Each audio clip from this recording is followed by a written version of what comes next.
Hey everyone, I'm Rebecca McLaughlin-Duane, and in this special edition we're coming to you from Egypt's shimmering Red Sea coast, where the Gouna Film Festival is taking place. The event's mission is to showcase local and regional filmmakers and connect them with their international counterparts. The red carpet rolled out this year was a magnet for Hollywood stars and Arabic film icons like the outspoken actress Youssef. Egyptian cinema is very influential. And we also just happened to speak to an actor who boxed his way to success. Watch this show, it's going to be a knockout. A little bit later on, Salim Essaid will explore the lesser-known side of the glamorous resort of Gouna and meet some of its original inhabitants. But first, Darlene Hassan has the standout moments and the highlights from this year's 9-day festival. The Gouna Film Festival made its debut in the Middle East and North Africa region just last year, and for its second edition, it stepped up the pace with 80 films from 30 countries.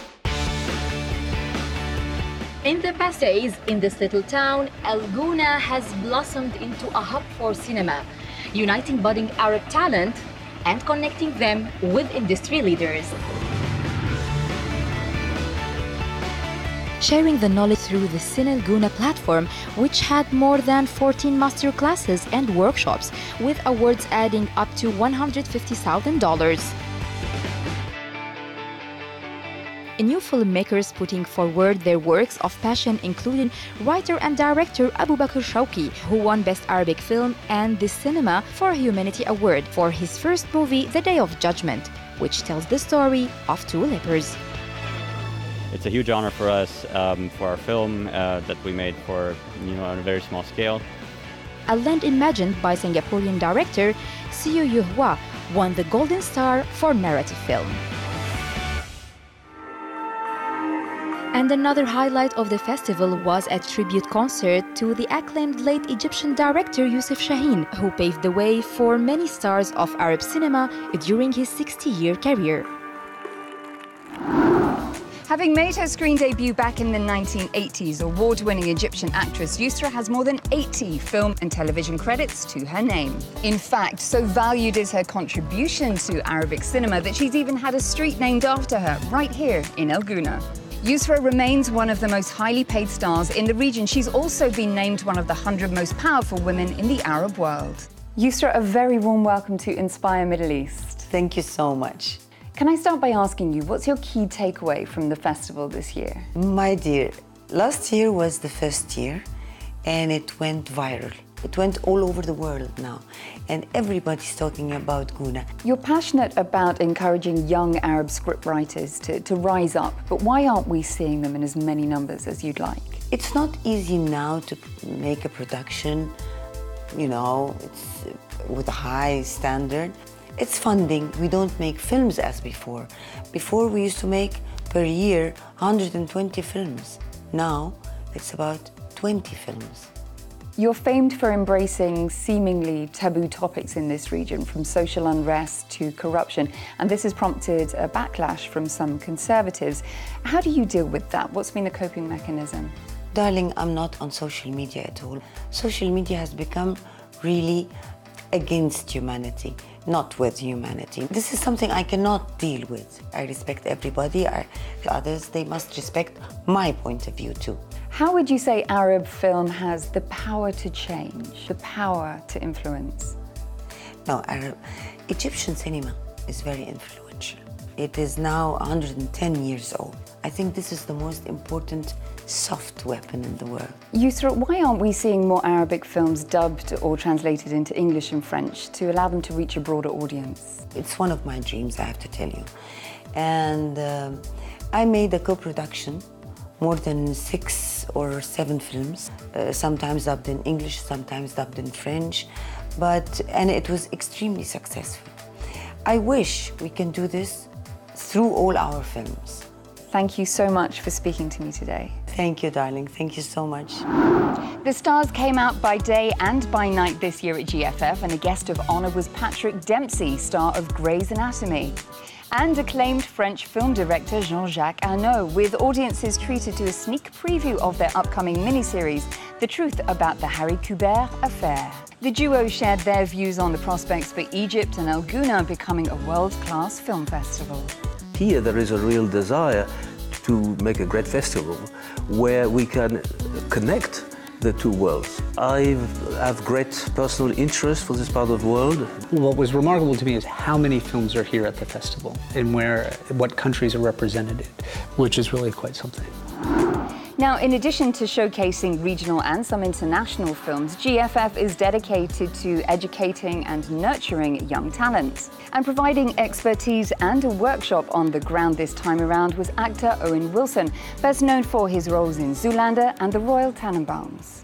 Owen Wilson, a very warm welcome to Inspire Middle East. Well, I appreciate that warm welcome from Inspire Middle East. You're on the ground in Egypt hosting a masterclass at El Gouna. What's the key lesson that you'll be giving to the students? It's more just kind of sharing my story and my enthusiasm for movies. Now, in terms of your life story, what's one of the toughest times, the biggest challenges you remember? For me, I think it was when I was just getting started. That whole process of test screenings and trying to get people to see the movie, and that was kind of a nerve-wracking time. Looking back through your past films, what is one of your fondest memories? You know, working on Midnight in Paris and getting a chance to kind of be in that city and to make a movie there was really incredible. Is there an actor or director that you haven't worked with yet that you would particularly like to? For some reason, when you just asked me that, I just thought of Nicolas Cage, just because I've always loved him. Arabic film. There isn't much of a crossover with the West. Do you think there could be? Are you encouraged by what you see in the scene? I think it would be great to film something in Egypt and film sort of, you know, kind of an American story that would take place here and kind of be interwoven with some of the great stuff that I've seen here. So we might see you filming in the sand dunes of Egypt soon. Thank you for speaking to Inspire. Thank you. Want to hear our full interviews with the stars at El Gouna? Simply log on to euronews.com. Now, aside from the glitz and glamour of the film festival, this seaside town has another story to tell. Salima Saeed ventured into the desert to meet the custodians of El Gouna.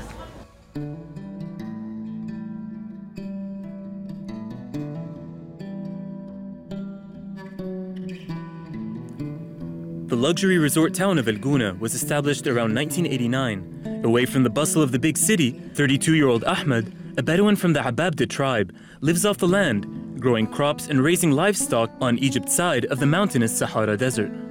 According to Ahmed, the El Gouna oasis is home to about 90 people from the Ababda tribe, with generations of children and families who've lived here for about 40 years.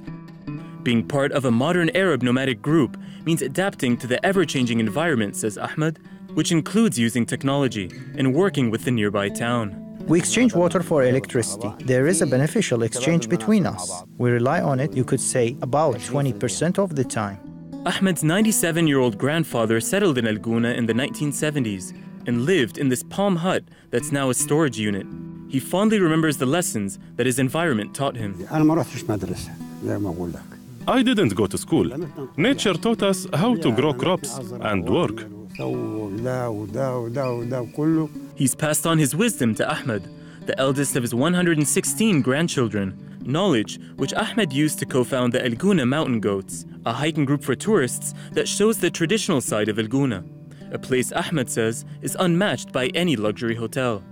And I prefer to go to the mountains under 1,000,000 stars, so I prefer to stay in the desert.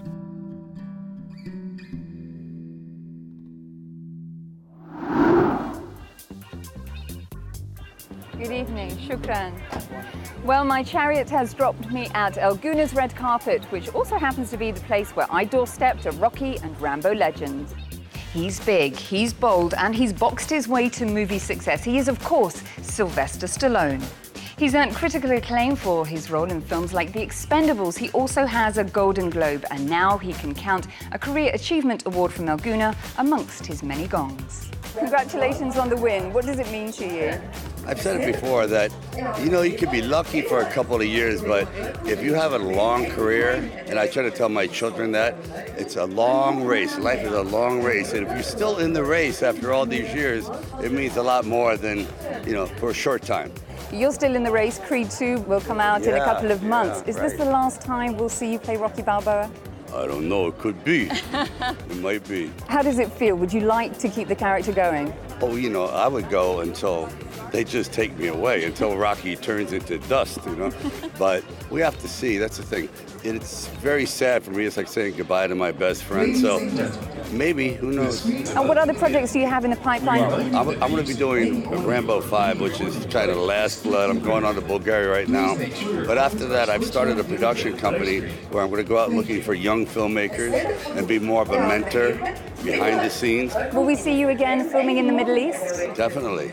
Well, yeah, now that I've heard so many exciting things about Egypt, I thought I'd come back while filming Rambo, maybe on the weekend, and go to Cairo and, meet a few people, go to the museum, see what's up. And you haven't yet written your memoirs. Why not? I can't tell the truth. My God. We want to know My the wife truth. will kill me.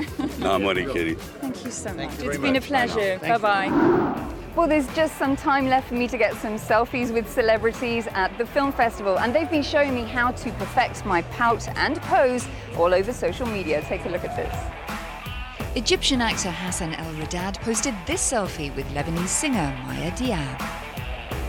And Egyptian actress Yasmin Rais danced the night away with actor Ahmed Dawood and Yusra with the hashtag Life as It Should Be.